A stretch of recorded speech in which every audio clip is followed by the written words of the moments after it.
Hello everyone and thanks for watching. Today I would like to demonstrate why not to use an infrared temp gun such as this unit here when collecting temperatures for an EXAIR cabinet cooler sizing guide. When calculating the amount of heat that needs to be cooled in an enclosure, we ask for a current ambient air temperature from outside the cabinet as well as a current internal air temperature for inside the cabinet.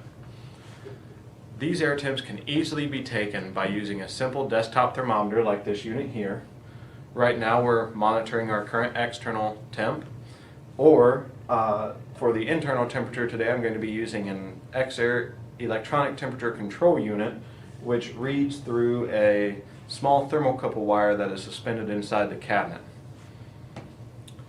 As long as the probe is not touching a surface inside the cabinet, then it is going to measure the air temperature around it. This is different from what an IR temp gun does.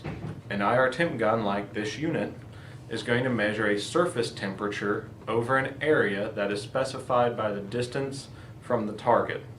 For this gun, when measuring from 12 inches away, it monitors a 1.5 inch diameter circle of the surface. This again is a surface temperature rather than an air temperature.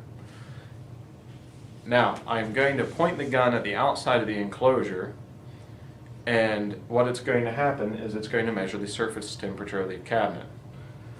For instance, when I aim at the outside of the cabinet, you can see here I am pointing it right at the cabinet, and I am monitoring 80 degrees Fahrenheit.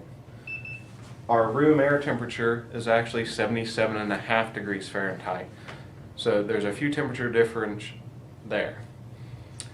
Now, even if I shoot through the window and the laser aiming device is going to show that I'm measuring the back wall of the cabinet, it's actually going to measure the front surface of this plexiglass window. And inside the cabinet it looks like it's measuring, it says 84 degrees Fahrenheit, when in actuality our internal air temperature is 107 degrees and climbing.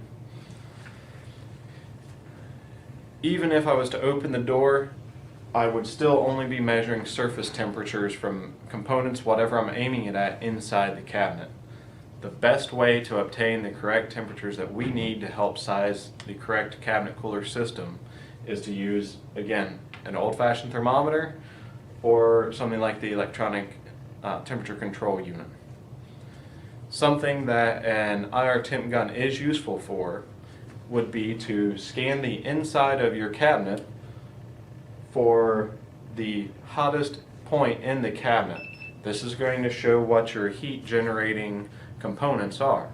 You can then, when installing your cabinet cooler system, route your cold air distribution kit closer to that point and distribute more cool air in that area. I hope this video has been helpful for you. If you have any questions or need help sizing an EXAIR cabinet cooler system, feel free to contact any application engineer. Thanks, have a great day.